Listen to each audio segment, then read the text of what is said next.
As we examine entrepreneurial mindset, we want to recognize that at the heart of the matter is the entrepreneur, and that entrepreneurs cause entrepreneurship. Now, what we mean by that is that market opportunities, technology changes, and other factors certainly influence entrepreneurship and influence new venturing. But without the entrepreneur, there's no entrepreneurship. So we want to seek to understand entrepreneurs. We want to understand who they are, what they think, how they think, as well as what influences their decisions. These answers are critical to understanding how to develop, launch, grow, and maintain startup ventures. And we're going to do that by diving into the opportunity analysis canvas in the first segment of entrepreneurial mindset. The first element we're going to look at is need for achievement.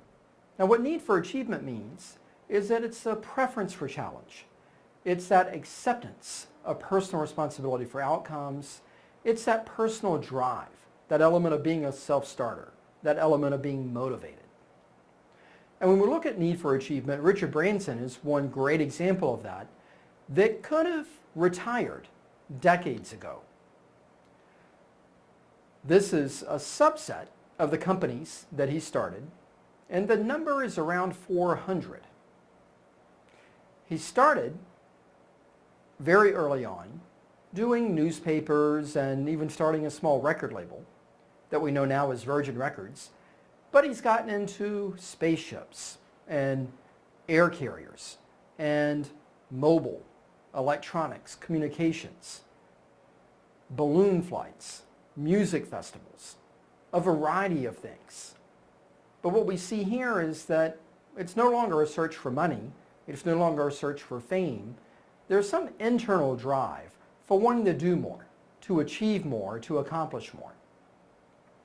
A second element of entrepreneurial mindset that we'll examine is individualism.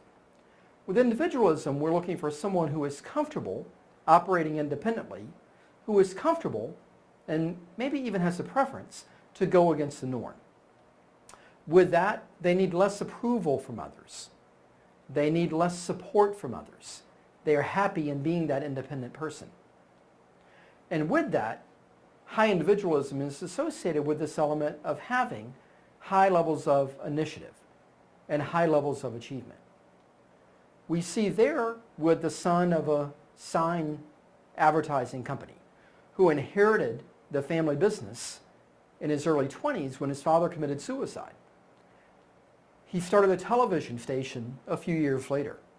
He needed some content for this local Atlanta, Georgia-based television station, and he bought the Atlanta Braves, Major League Baseball team, which in the 1970s was not a very good team, was not a very popular team, and was, in the baseball terms, a fairly inexpensive team. But he used that content and that television platform to build not only a successful television station that had hundreds of hours of programming per year because of the baseball affiliation, but also built a strong fan base in a time before cable television was popular, in a time before satellite television even existed. And through the 70s and 80s and 90s, the Atlanta Braves became America's team and one of the most popular teams in the U.S. He went on down the sports theme into wrestling, professional wrestling.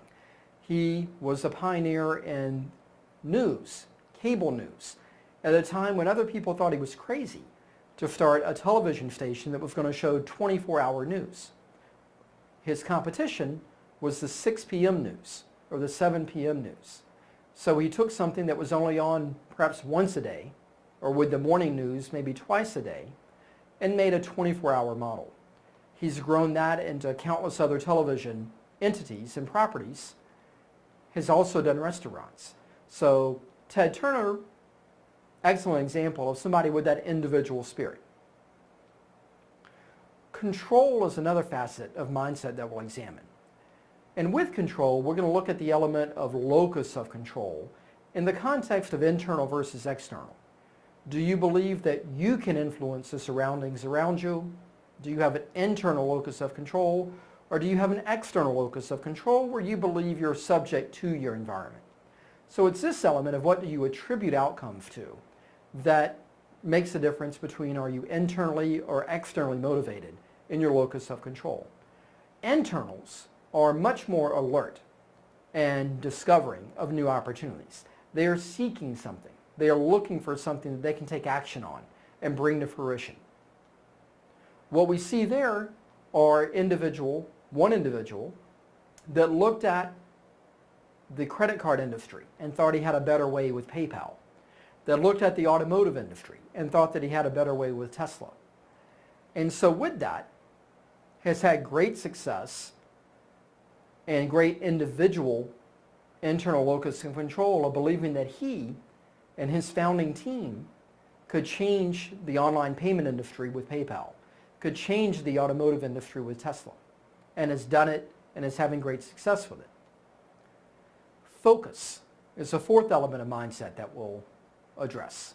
With focus, we're looking for that element of attention, of commitment, of being able to process information, of being able to recognize changing environments, and in this context, let you really believe and see how to focus on a certain task and make that task happen.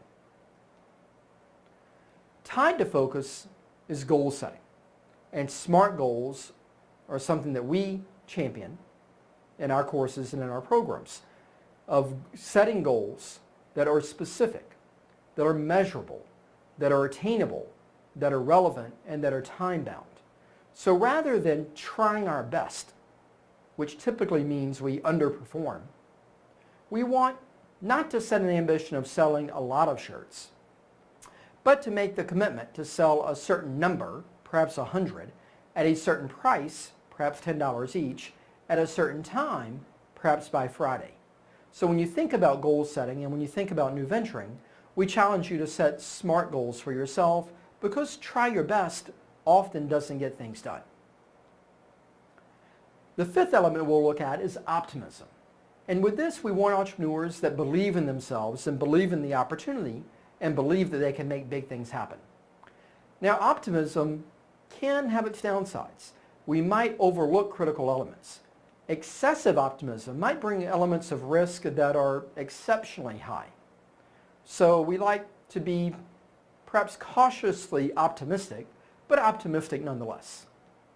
Some ways of moderating this optimism is to objectively evaluate the strengths and weaknesses of your solution versus customer needs now and in the future, and versus competitors' offerings now and in the future.